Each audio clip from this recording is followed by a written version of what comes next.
Bonjour et bienvenue en tête-à-tête sur France 24. Notre invité est Adel Nassar, c'est le ministre de la Justice du Liban. Il est en duplex avec nous depuis Beyrouth. Merci beaucoup, monsieur le ministre. Merci à vous. Alors le Liban est de nouveau pris dans l'engrenage de la guerre. Après l'attaque israélo-américaine contre l'Iran, le Hezbollah a repris les hostilités contre Israël, qui y répond par de nombreuses attaques partout dans le pays et désormais une incursion terrestre. Israël a ordonné ce mercredi l'évacuation de toutes les localités au sud du fleuve Litani, l'un des bastions du Hezbollah. Alors est-ce que vous condamnez la réaction israélienne ou est-ce que finalement, d'un certain côté, vous dites qu'Israël a le droit de frapper le Hezbollah? Non, il est évident que toute agression contre le territoire libanais est condamnée sans réserve. Néanmoins, nous savons, hélas, que le Hezbollah a délibérément et en connaissance de cause donné un prétexte à l'armée israélienne de bombarder le territoire libanais. Il est inconcevable qu'un parti politique prenne l'initiative de tirer des roquettes contre un autre pays, aussi ennemi soit-il, alors que c'est une décision unilatérale et que le Hezbollah était parfaitement conscient que cette action allait servir de prétexte à l'agression israélienne. Cette attitude de la part du Hezbollah est irresponsable et d'ailleurs le gouvernement libanais a fermement condamné cette action et il considère clairement, par une décision prise en Conseil des ministres, que les activités militaires du Hezbollah sont hors de la loi. Alors, on va en revenir justement aux décisions, ou en tout cas aux déclarations qui ont été faites vis-à-vis du Hezbollah. Mais tout d'abord, si Israël donc, franchit ce fleuve Litani, est-ce que vous craignez que la pénétration israélienne aille plus loin, voire jusqu'à Beyrouth, comme ça s'est produit, on s'en souvient, en 1982 ?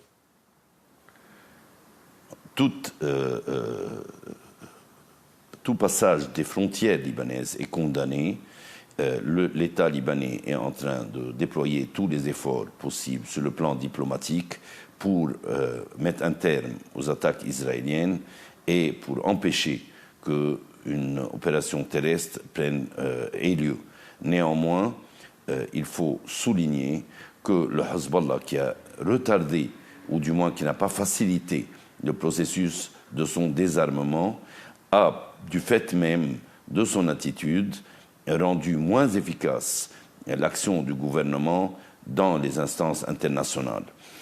Il est clair que le fait pour le Hezbollah, d'une part, de retarder la remise de ses armes, d'une part, et d'autre part, le fait d'engager le Liban dans des guerres qui ne sont pas les siennes, à travers soit le front de soutien pour Gaza, soit le front de soutien en pratique de l'Iran, est une décision qui est fondamentalement irresponsable.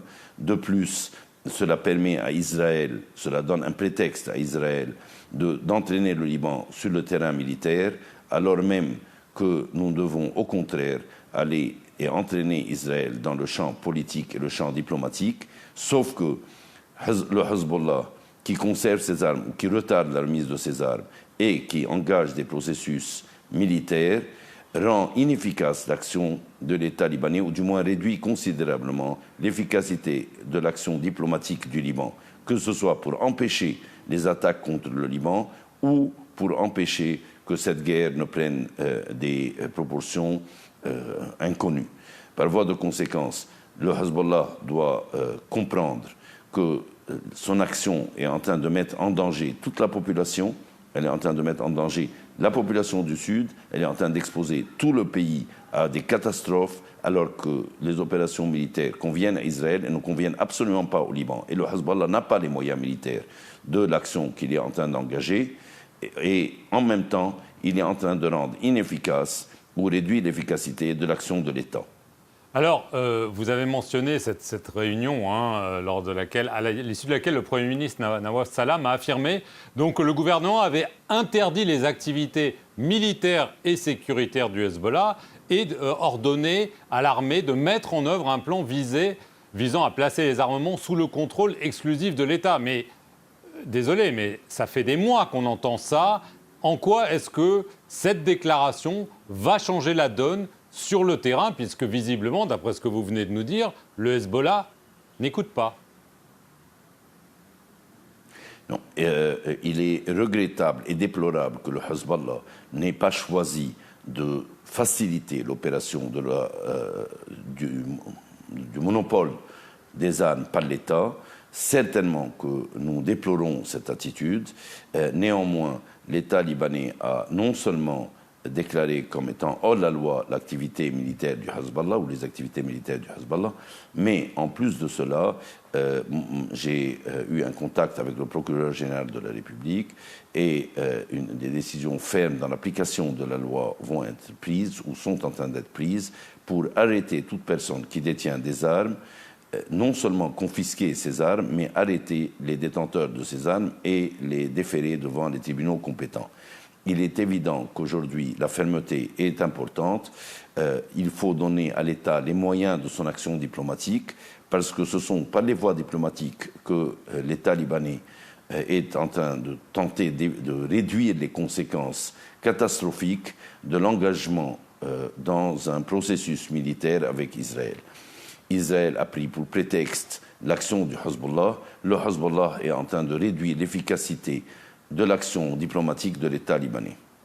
Alors, vous parlez de cette décision qui a été prise d'arrêter les gens qui portent des armes, et il y en a au Liban, suite aux premières roquettes qui ont été envoyées par le Hezbollah sur Israël, entraînant la réaction féroce d'Israël. Vous avez aussi donné instruction aux autorités judiciaires et sécuritaires d'arrêter les responsables des tirs de ces roquettes.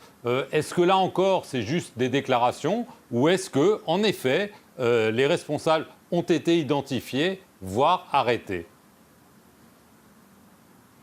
Les responsables n'ont pas pu encore être identifiés. Vous imaginez bien qu'on est maintenant en zone de guerre et que l'action de la police judiciaire ou des services de sécurité en charge de l'exécution des instructions des procureurs est compliquée par la situation militaire. Néanmoins, le dossier est ouvert et la question sera poursuivie. Il n'est plus question de retarder un processus qui est le seul susceptible de protéger les populations et d'éviter au Liban d'être entraîné systématiquement dans des guerres qui ne sont pas les siennes, de donner des prétextes à l'armée israélienne d'attaquer le Liban, que ce soit par voie aérienne ou par voie terrestre. Il est temps que l'État libanais puisse obtenir l'efficacité nécessaire dans son action diplomatique. Cette efficacité a été entravée par le fait que le Hezbollah, pendant 15 mois, ne donnait qu'avec parcimonie ses armes. Le processus était engagé par l'armée libanaise. L'armée libanaise a travaillé de façon assidue au sud du Litani. La deuxième phase, qui était au nord du Litani, qui devait commencer maintenant. Le problème, c'est que si le Hezbollah ne s'est pas opposé militairement à ce processus, il ne l'a absolument pas facilité. Donc le Hezbollah, d'un côté, prétend que le problème avec Israël est qu'il continue ses attaques, et d'un autre côté, il se laisse entraîner ou donner des prétextes pour entraîner le Liban dans une confrontation militaire, alors même que le Hezbollah lui-même reconnaît qu'il n'y a pas un équilibre de forces militaires avec Israël, et par voie de conséquence, le seul moyen est le moyen diplomatique. Or, pour que l'État soit efficace sur le plan diplomatique, il aurait fallu que le Hezbollah prenne l'initiative de la restitution et non pas,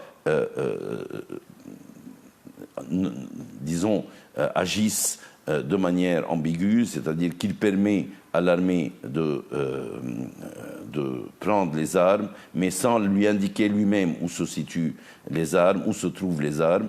Donc il a retardé le processus, il ne l'a pas facilité, et en même temps, il prétend que le processus diplomatique n'est pas efficace. Le processus diplomatique aurait été beaucoup plus efficace si, précisément, le Hezbollah avait pris l'initiative de restituer ses armes et s'il avait choisi de se mettre sous le rôle de l'État au lieu de continuer à essayer de jouer un rôle parallèle et d'intervenir dans les conflits de la région aux dépens de la sécurité de la population libanaise et précisément de la population du sud de la Bekaa.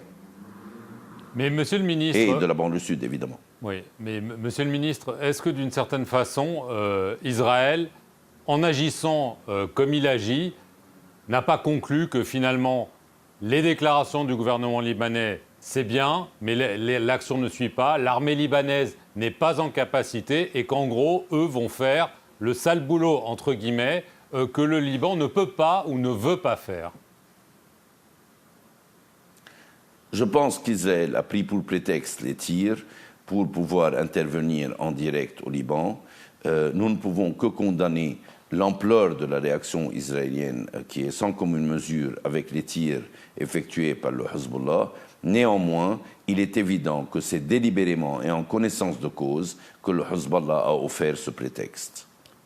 Alors, est-ce que vous voyez, d'un point de vue plus politique, un changement parce qu'il y a, au sein du gouvernement, il y a 2 ministres, celui du Travail et de la Santé, qui ont été désignés par le Hezbollah. Est-ce qu'eux, évidemment, s'opposent aux dernières décisions qui ont été prises? Ou est-ce que, par exemple, leurs alliés du parti chiite Amal sont peut-être aussi en train de prendre leur distance et que l'équilibre qui régnait jusque-là est en train de changer au Liban?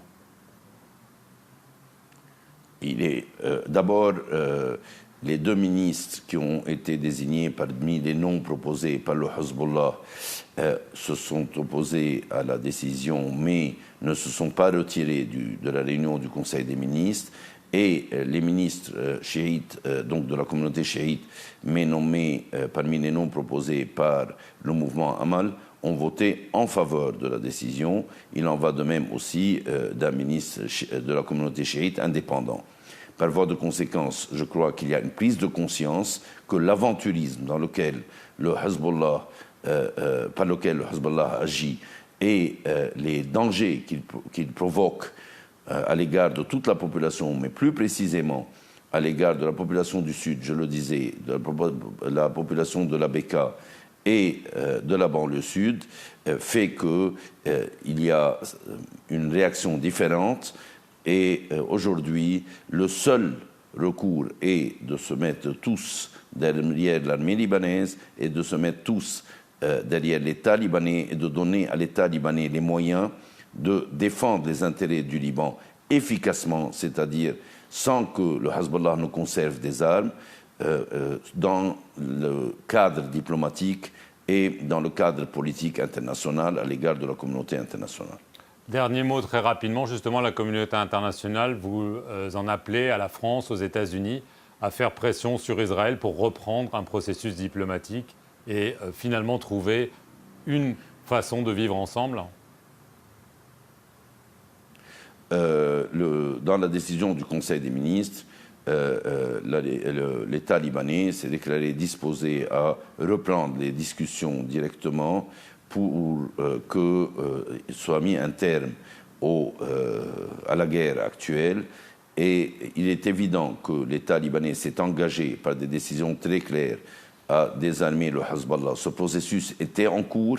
Malheureusement, il n'a pas été facilité, mais il n'a pas été interrompu. Nous considérons que seul le monopole des armes entre les mains de l'État libanais est susceptible de protéger le Liban et susceptible d'édifier un État. Par voie de conséquence, oui, il faut aller aux voies diplomatiques. Il faut que l'État libanais ait les moyens de cette action diplomatique et le Hezbollah doit cesser d'entraver ce processus diplomatique en conservant ses armes et pire encore en donnant des prétextes par lesquels il engage le Liban dans des conflits qui sont directement motivés par des intérêts extérieurs. Merci beaucoup Adel Nassar d'avoir répondu aux questions de France 24 depuis Beyrouth, merci la capitale libanaise. Et merci à vous d'avoir regardé cette émission sur France 24.